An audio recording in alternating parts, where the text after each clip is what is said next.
Here's the entrance to the Star Wars pavilion they have here at the D23 expo. As you can see, the entrance is very Star Wars. I assume this will somehow make it into the land. Buongiorno everyone, Clams Mahoney here, your source for SoCal fun and excitement. In today's Clamsploration, we're going to the D23 expo. Did you guys know that they're building a Star Wars land here in Anaheim, and also in Walt Disney World? Well, inside, they have a model of what it's going to look like, and they have some other props and even a display of an alien. Also from the Disney archives, they have a Pirates of the Caribbean theme, which is all about from early pirates to the rides to the movies to all that stuff. If you guys enjoy my Clamsploration and you'd like to see more, consider pushing down on that subscribe button, because I release a new video every Saturday morning at 10 o'clock, so that way you won't miss it if you subscribe. Now you ready to find out what Disney has in store for us? Let's go inside and see what we can find. So as we walk towards the entrance, they have Captain Rex, and there's about the parks. And next up, we're actually going to go into the pavilion and see what they got. And differences between California and Florida. The entrances located at Disneyland are near Critter Country, as you see on my left, as well as Fantasyland and Frontier. We'll have two attractions in this land. The first is a Millennium Falcon attraction where you'll actually get to pilot the famed hunk of junk on a customized mission throughout the galaxy. The second attraction actually puts you right in the middle of an epic battle between the Resistance and First Order. Thanks and enjoy.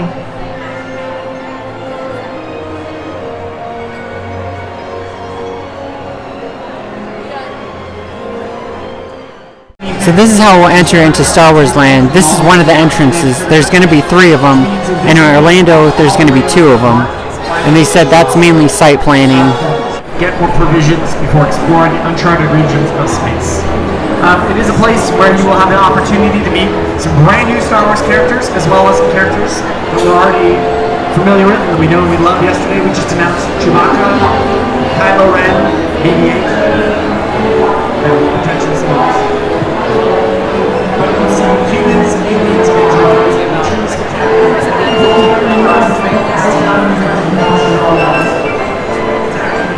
Not yet know why they're here, what they're looking for, what they're up to, so we'll have to keep an eye on those guys.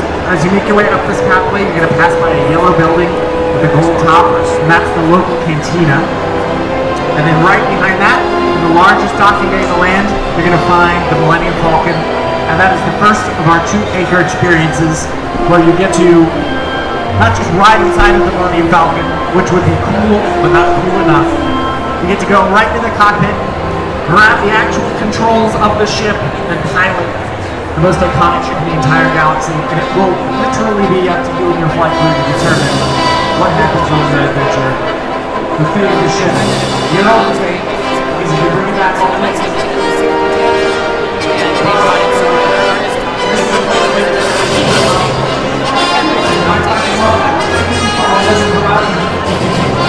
So that experience that began in that showbox might continue right out into the... Built from scavenged parts, this land speeder is customized for withstanding the unique peculiarities of a planet's terrain. Raiders use vehicles like this to explore uncharted lands for valuable salvage.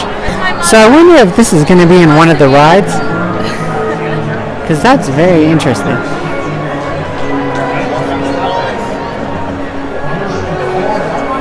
I'm sure we'll see this somewhere in the land.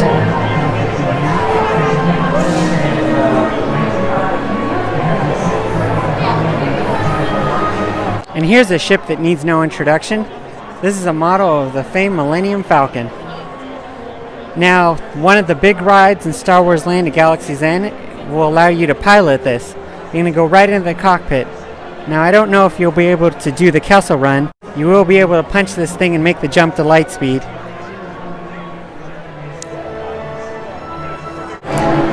So this is an Ithorian bus known as Hammerheads for the distinctive appearance. Ithorians are native to the planet Ithor, but found throughout the galaxy. They have 2 mouths, one on either side of their necks, and rumbling voices. I always remember this guy from New Hope. He was in the cantina. You can see he has 2 mouths. You'll meet him in Star Wars Land at Galaxy's Edge. He's going to be a proprietor.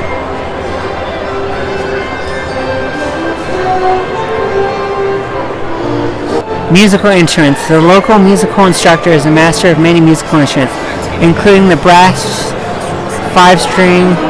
Geez, I can't even pronounce any of these names. But look at these funky designs on them. I can't wait to go into the land and hear like the local cantina band play these.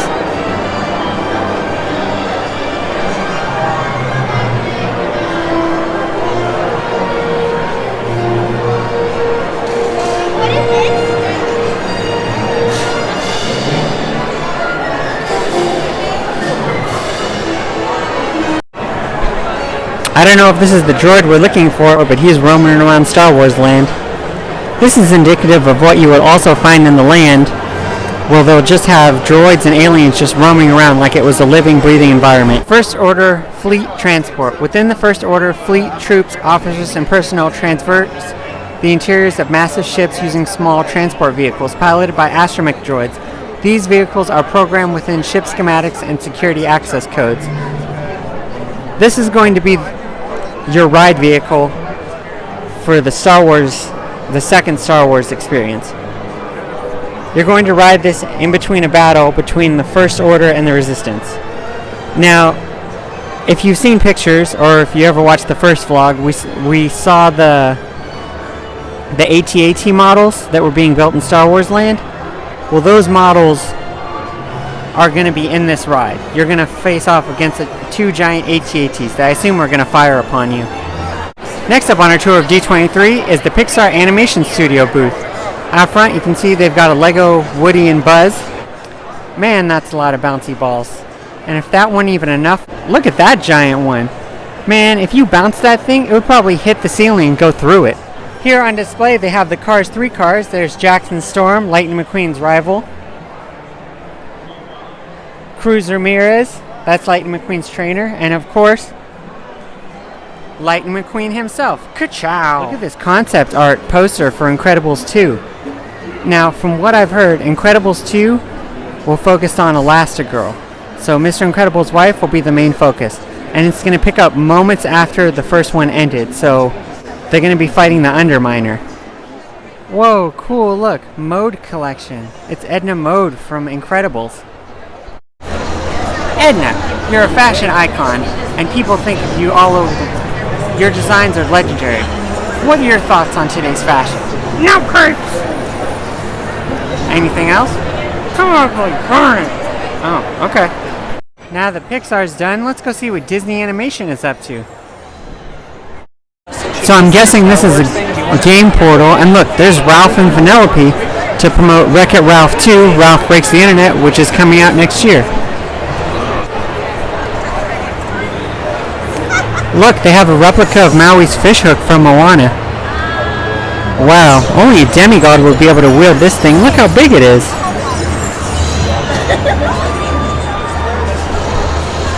So this is the Animation Pipeline Crew Department t-shirts, and basically what happened is these shirts were made for each person in that department. So let's say there's only like maybe 12 shirts in existence.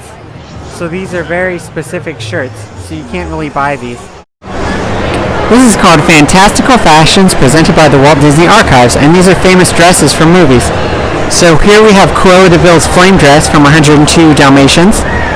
This is Maleficent's costume that was worn by Angelina Jolie in the 2014 movie. A very cool looking costume, almost as cool as sitting through that movie. This is Helena Bonham Carter's Red Queen outfit from the 2010 Alice in Wonderland movie. Here's Cinderella's ball gown from the 2015 Cinderella movie.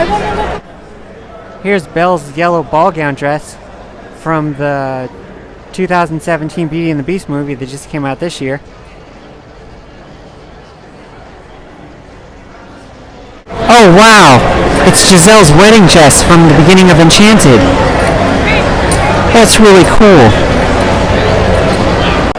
They have a lot of cosplayers here at the D23 expo. Look, these women are dressed as the Dapper Dans from Main Street.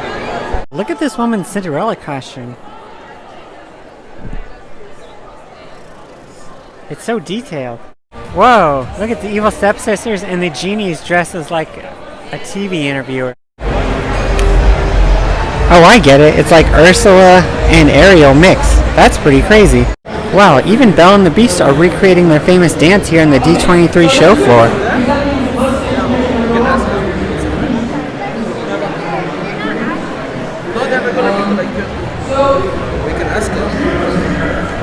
Look at how Princess Leia is just secretly sneaking around D23.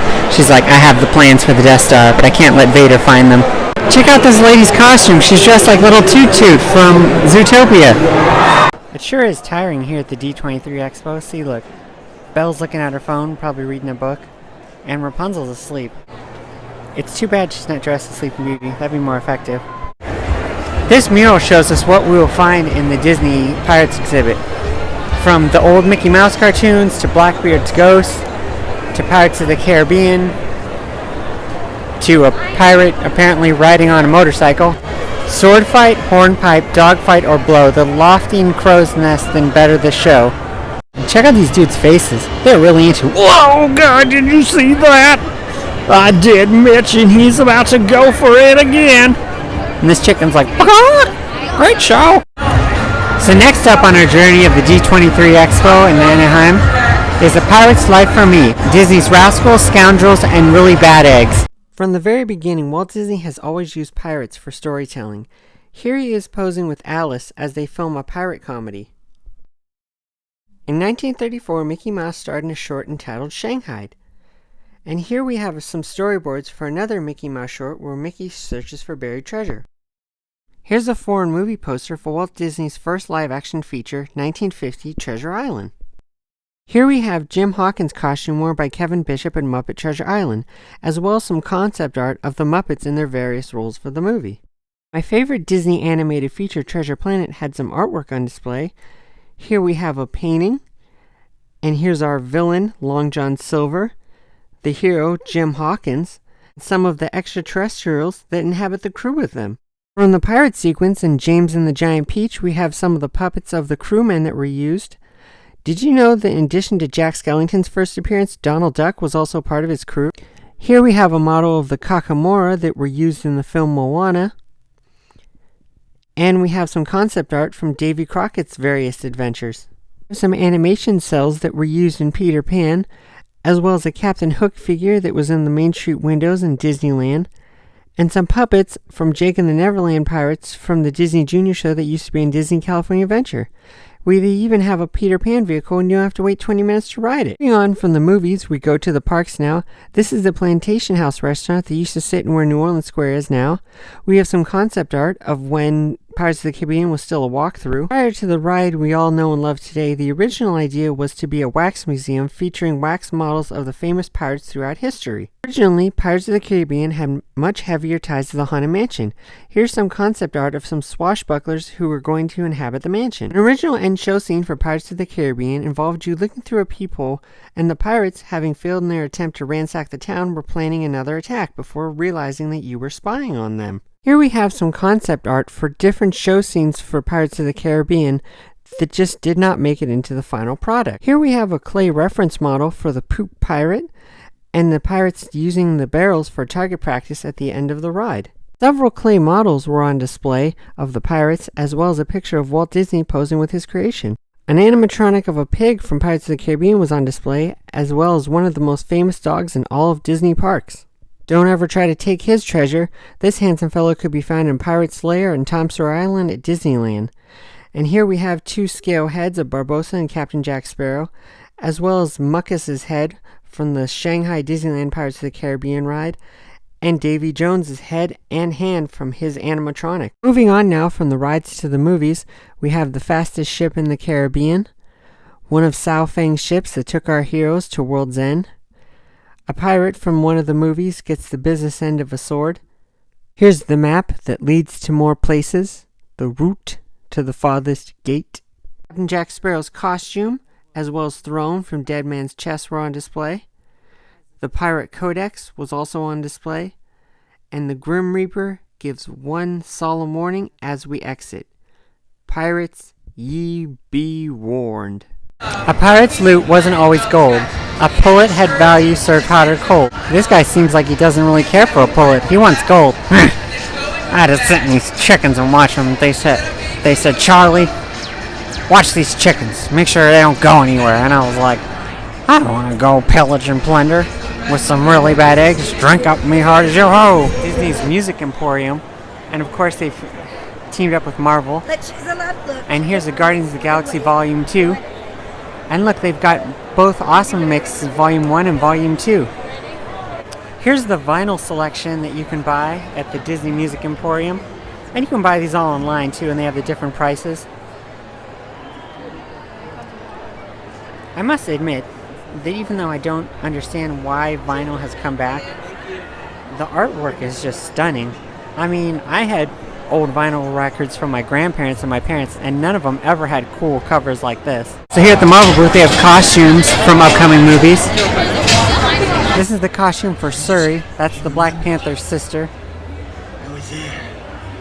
Look at her like panther gauntlets. Those are going to be pretty cool in the movie. And of course, the man himself, the Black Panther. This movie comes out next year, 2018, and I am so excited because I love the Black Panther. Next up, they've got some costumes from the upcoming Thor Ragnarok, which comes out this November 2017. Now, since Thor loses the use of Mjolnir in Thor Ragnarok, he gets two swords. And there's his two gladiator swords. And there's his costume. I like how they were able to incorporate the classic helmet into the design. Finally, we have Avengers Infinity War. Now, for Avengers Infinity War, they don't have any costumes, but they do have this display of Thanos and his crew. Here's a statue of Thanos, the big bad himself. He will be played by Josh Brolin. This is Cull Obsidian, and he looks like one big brute. So this is Corvus Glaive.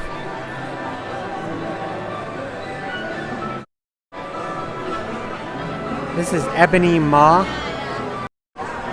And finally we have Proxima Midnight. And here's a scale model of what Guardians of the Galaxy Mission Breakout.